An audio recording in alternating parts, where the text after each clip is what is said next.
بسم اللہ الرحمن الرحیم قال قد أجيبت دعوتكما فاستقيما ولا تتبعان سبيل الذين لا يعلمون۔ حق تعالیٰ نے فرمایا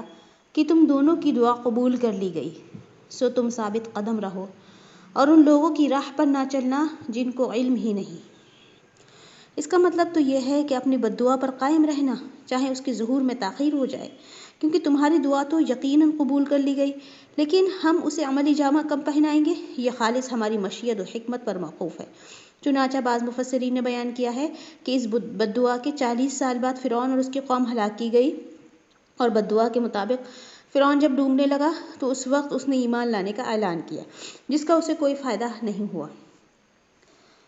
دوسرا مطلب یہ ہے کہ اس کا ہے کہ تم اپنی دعوت و تبلیغ، بنی اسرائیل کی ہدایت اور رہنمائی اور اس کو فرعون کی غلامی سے نجات دلانے کی جد و جہد جاری رکھو، یعنی ثابت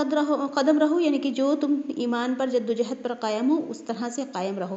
اور ان لوگوں کی راہ پر نہ چلنا جن کو علم ہی نہیں، یعنی جو لوگ اللہ کی سنت، اس کے قانون اور اس کی مصلحتوں اور اس کی حکمتوں کو نہیں جانتے، تم ان کی طرح مت ہو جانا، بلکہ اب انتظار و صبر کرو۔ اللہ تعالیٰ اپنی حکمت و مصلحت کے مطابق جلد یا بدیر اپنا وعدہ ضرور پورا فرمائے گا، کیونکہ وہ وعدہ خلافی نہیں کرتا ہے۔ اس کے بعد ہے آیت نمبر 90۔ وَجَاوَزْنَا بِبَنِي إِسْرَائِيلَ الْبَحْرَ فَأَتْبَعَهُمْ فِرْعَوْنُ وَجُنُودُهُ بَغْيًا وَعَدْوًا حَتَّى إِذَا أَدْرَكَهُ الْغَرْقُ قَالَ آمَنْتُ أَنَّهُ لَا إِلَهَ إِلَّا الَّذِي آمَنَتْ بِهِ بَنُو إِسْرَائِيلَ وَأَنَا مِنَ الْمُسْلِمِينَ۔ الْآنَ وَقَدْ عَصَيْتَ قَبْلُ وَكُنْتَ مِنَ الْمُفْسِدِينَ۔ حق تعالیٰ نے فرمایا کہ تم دونوں کی دعا قبول کر لی گئی، سو تم ثابت قدم رہو اور ان لوگوں کی راہ پر نہ چلنا جن کو علم ہی نہیں۔ اور ہم نے بنی اسرائیل کو دریا سے پار کر دیا، پھر ان کے پیچھے پیچھے فرعون اپنے لشکر کے ساتھ ظلم اور زیادتی کے ارادے سے چلا، یہاں تک کہ جب وہ ڈوبنے لگا تو کہنے لگا کہ میں اس ذات پر ایمان لاتا ہوں جس پر بنی اسرائیل ایمان لائے ہیں، اس کے سوا کوئی معبود نہیں اور میں مسلمانوں میں سے ہوں۔ جواب دیا گیا کہ اب ایمان لاتا ہے، اور پہلے سرکشی کرتا رہا اور مفسدوں میں داخل رہا۔ دیکھیے، سمندر کو پھاڑ کر اس میں اللہ تعالیٰ نے خشک راستہ بنا دیا تھا۔ آپ سورہ بقرہ اگر پڑھی ہے تو جانتی ہوں گی، اور اس کی تفصیل سورہ شعراء میں بھی آئے گی، اور تمہیں ایک کنارے سے دوسرے کنارے پر پہنچا دیا۔ آپ دیکھیے، جو قوم اپنی آنکھوں سے دریا کو پھٹتا ہوا دیکھ لے، اس میں راستہ بنتا ہوا دیکھ لے، کتنی بڑی نشانی ہے۔ پھر فرعون، اللہ تعالیٰ فرماتے ہیں کہ وہ ڈوبنے لگا، یعنی معجزانہ طریقے سے بنے ہوئے خوش راستے پر چلا وہ، جس پر چل کر موسیٰ علیہ السلام نے، ان کی قوم نے سمندر پار کیا تھا۔ تو وہ سمندر پار کرنے کی غرض سے چلنا شروع ہو گیا۔ مقصد یہ تھا کہ موسیٰ علیہ السلام کو جو میری غلامی سے نجات دلانے کے لیے راتوں رات لے آیا تو وہ دوبارہ قید غلامی میں لایا جائے۔ جب فرعون اور اس کا لشکر اسی سمندری راستے میں داخل ہو گیا تو اللہ تعالیٰ نے کیا کیا تھا، سمندر کو حسب سابق جاری ہونے کا حکم دے دیا۔ نتیجتاً فرعون سمیت سب کے سب کیا ہو گئے، غرق ہو گئے۔ پھر کیا ہوا تھا آپ جانتی ہیں، وہ اس کا ایمان جاگ گیا اور وہ سمجھ گیا کہ یہ جو حکومت ہے ایک ہی کے ہاتھ میں ہے جس کا نام اللہ تعالیٰ ہے، اور وہ سمجھ گیا کہ اب بچنے کا کوئی راستہ نہیں، لہٰذا اب ایمان لے آؤ اس ذات پر، کیونکہ وہ پہلے سرکشی کرتا رہا تھا۔ تو اللہ تعالیٰ فرماتے ہیں کہ تو پہلے سرکشی کرتا رہا اور مفسدوں میں داخل رہا، اب تو کیا کہتا ہے، ایمان لاتا ہے اس وقت۔ تو اب ایمان لانے کا کوئی فائدہ نہیں، کیونکہ جب ایمان لانے کا وقت ہوتا ہے اور انسان اس وقت نافرمانیوں اور فساد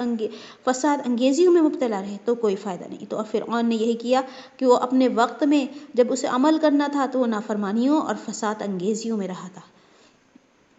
پھر اللہ تعالیٰ کیا فرماتے ہیں، آپ دیکھیے، سزا کے طور پہ فَالْيَوْمَ نُنَجِّيكَ بِبَدْنِكَ لِتَكُونَ لِمَنْ خَلْفَكَ آيَةً وَإِنَّ كَثِيرًا مِّنَ النَّاسِ عَنْ آيَاتِنَا لَغَافِلُونَ۔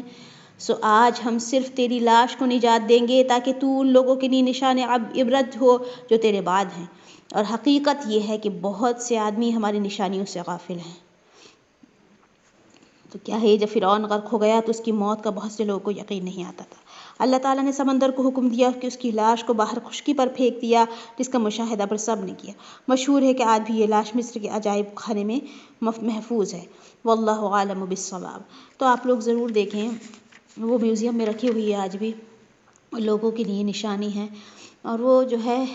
آپ جب دیکھیں گے تو یقین آ جائے گا کہ کتنی بڑی ہیوی اور کتنی اس کی جو ہے بڑی باڈی ہے، تو جس کا باڈی کا صرف بونز کا اسٹرکچر اتنا جو ہے ہیوج والا اتنا بڑا ہے، تو وہ دیکھنے میں انسان کتنا بڑا اور اونچا لمبا ہوگا۔ تو پہلے کے لوگ تو آپ جانتی ہیں بہت اونچے لمبے ہوا کرتے تھے، تو ایسی بڑا عبرت ہے جو اللہ تعالیٰ نے آج تک ہمارے لیے قائم رکھی ہے، کہ اس کے بدن کو اللہ تعالیٰ نے عبرت بنا دیا۔ تو جو بھی ایسا کرے گا، اس کے طریقے پر چلے گا، ہم اچھی طرح جانتے ہیں تو اس کا انجام یہی ہونا ہے۔ تو فرعون نے تکبر کیا تھا، فرعون کے پاس حکومت تھی، اس نے اپنی حکومت کا غلط استعمال کیا تھا، اس نے عوام پر ظلم کیا تھا، ان کو غلام بنایا تھا، ان سے برے برے کام لیے تھے، ان کی اولادوں کو قتل کیا تھا۔ تو ایسے ظلم اور زیادتی اتنے بڑے درجے کی، اتنی بڑے، تو اللہ تعالیٰ نے اس کا انجام کتنا برا کیا۔ آج بھی جو لوگ ہمیں نظر آ رہے ہیں ظلم و زیادتی میں حد سے آگے بڑھ گئے، ہمیں کیا لگتا ہے دیکھنے میں کہ اللہ تعالیٰ نے کیوں چھوٹ دے رکھی ہے؟ آپ دیکھیے فرعون کو اللہ تعالیٰ نے بہت بڑے لمبے عرصے تک چھوٹ دے رکھی تھی، اور موسیٰ علیہ السلام تک سے اس نے مقابلہ کیا تھا، رسولوں تک سے بھی کوئی اچھا معاملہ انہوں نے نہیں کیا تھا، اور اس کے مقابلے میں جو کہ ایمان اور کی جو گواہی دے کر دعوت دی تھی ایمان کی، تو اس نے کیا کیا تھا، اس دعوت پر تو اس نے دھیان ہی نہ دیا، بلکہ اس نے اس کے مقابلے کے لیے کھیل تماشا بنا کر اپنا رکھ دیا تاکہ وہ کیا ہو جائے، کامیاب ہو جائے اپنے دعوے میں۔ تو یہ سارے جو اللہ تعالیٰ کی طرف سے ظالم ہوتے ہیں، وہ چھوٹ دے رکھی ہوتی ہے ظالموں کو اللہ تعالیٰ نے، اور پھر ایسے ظالموں کا انجام دنیا میں بھی بہت خطرناک ہوتا ہے۔ تو اللہ تعالیٰ سے دعا ہے، آج دیکھیے آپ مسلمانوں پر کس طرح ظلم و ستم ہو رہے ہیں۔ ہم اپنے وطن میں دیکھیں تو کوئی ظلم و ستم چھپے ہوئے نہیں ہیں، یعنی کہ بظاہر نہیں ہیں، لیکن ایسی جو زیادتی ہیں کہ جو ایسے نان مسلمز میں کام کرتا ہے ایمان کے ساتھ، ایسا نہیں ہے کہ وہ لوگ جو کہ ملے ہوئے ہیں نان مسلمز کے ساتھ اور ان کے کلچر کو اپنائے ہوئے ہیں، تو ان کے ساتھ تو کچھ نہیں ہے، جنہوں نے ان کے طور طریقوں کو اختیار کر لیا کسی حد تک، لیکن وہ لوگ جو ایمان میں ثابت قدم ہیں اور اپنے اسلام اور دین پر قائم رہتے ہیں، وہ لوگ جب نان مسلمز کے کانٹیکٹ میں آتے ہیں تو پھر انہیں کیسی آج کے ماحول میں زیادتیاں برداشت کرنا پڑتی ہیں، ہمارے اپنے شہر میں، اپنے ملک میں۔ لیکن آپ آس پاس دیکھیں تو کھلے ایسے ظلم ہو رہے ہیں کہ آپ فلسطین کا جو اس وقت ہمارے سامنے جو اگزامپل اللہ تعالیٰ نے رکھا ہوا ہے، ہم جیسے کمزور بندوں کو، کمزور ایمان والے بندوں کو آزمانے کے لیے،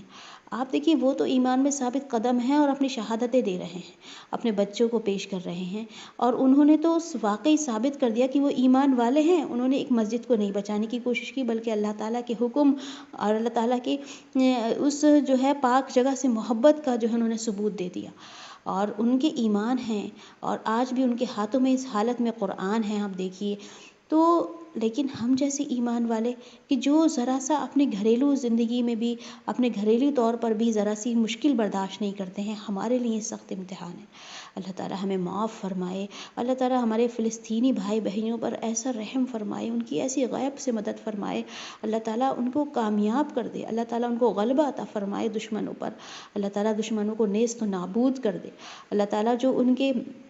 ہیلے ہیں، اللہ تعالیٰ جو ان کے مکر و فریب ہیں، وہ ان پر ہی الٹ دے، اور ان کو جو ہے دشمنوں کا خاتمہ فرما دے۔ اور جو یہاں پر دعا ہے، آپ دیکھیے پچھلی آیات میں دعا گزری ہے کہ کیا کہا تھا کہ اللہ تعالیٰ کی طرف سے تو کہ آپ توکل کریے، لیکن دعا کیا تھی کہ اللہ تو ہمیں اس ظالم قوم کے فتنے سے بچا،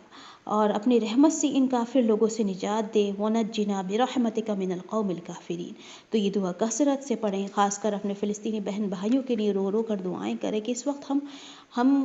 ہمارے لیے تقاضا ایمان کا کہ ہم ان کی مدد کریں۔ آپ نے وہ حدیث پڑھی بھی ہوگی، اور وہ ذہن میں آپ کی اچھی طرح سے حدیث بیٹھی ہوئی ہوگی، جس میں کہا گیا اللہ کے رسول صلی اللہ علیہ وسلم نے کہ مسلمان کیسے ہیں، ایک جسم کی طرح ہے، اگر یہ جسم کے ایک حصے کو تکلیف پہنچتی ہے تو دوسرا حصہ کیا ہو جاتا ہے، دوسرا حصہ تڑپ جاتا ہے۔ تو مسلمان قوم اور امت ایسی قوم ہوتی ہے جو ایک پورے جسم کی طرح کام کرتی ہے۔ اب اگر ہمارا ایمان ایسا ہے کہ وہ کچھ بھی ہو رہا ہے وہاں اور ہم سوئے ہوئے ہیں تو ہمارا ایمان نہیں ہے واقعی۔ تو ہم اگر کچھ بھی نہیں کر سکتے تو کم از کم ہمیں دعائیں تو کرنے ہیں، ممکن ہو تو روزہ رکھیے ان کے لیے خاص کر، جیسے بہت سارے علماء نے ابھی انٹرنیشنل ایک روزہ رکھا تھا۔ تو اس طرح سے اگر آپ اس دن نہیں رکھ سکے یا کسی بھی دن نہیں رکھ سکتے تو کسی بھی ایک دن خاص کر یہ سوچ کر کہ اللہ مجھے اپنے حق میں اور ان لوگوں کے حق میں دعائیں کرنی ہیں، تو اچھی طرح جب ہم روزے کی حالت میں ہوں گے تو بہت ممکن ہے کہ اللہ تعالیٰ دعائیں قبول فرمائے۔ تو یہی سارے کام ہمیں اب ہماری ذمہ داریاں ہیں کہ جو فتنے چاروں طرف سے پیدا ہو رہے ہیں، بیماریوں کی شکل میں ہیں اور گھریلو بہت ساری مشکلات ایسی آ رہی ہیں کہ جو ہم سامنا نہیں کرنا چاہتے ہیں گھریلو طور پر باہر نکل کر، اور وہ اچانک سے ہمارے سامنے آ جاتی ہیں ایسی مشکلات، تو وہ اللہ تعالیٰ کی طرف سے ہمارے لیے آزمائش بھی ہیں اور چاروں طرف کے فتنے بھی ہیں۔ آپ دیکھیے قیامت کی نشانیاں ہیں، تو وہ قیامت کے دور کے فتنے محسوس ہو رہے ہیں۔ تو ہم ان فتنوں سے باہر نکلنے کے لیے ظاہر سی بات ہے ایمان ہمارا ثابت قدم ہوگا، اور جب ہی ہم قائم رہ سکتے ہیں۔ جیسے یہاں توکل کی بات ہے کہ اللہ کی ذات پر توکل کرنا ہے، تو ہمارا تو توکل بھی ایسا نہیں ہے، لیکن بہرحال ہمیں کوشش کرتے رہنا ہے، کبھی کوشش نہیں چھوڑنا ہے، دعائیں کرنا ہے، یہ دعائیں ہی راستے کو آسان بنا دیتی ہیں۔ تو آخر دعوانا الحمد للہ رب العالمین، سبحانک اللہم نشہد ان لا الہ الا انت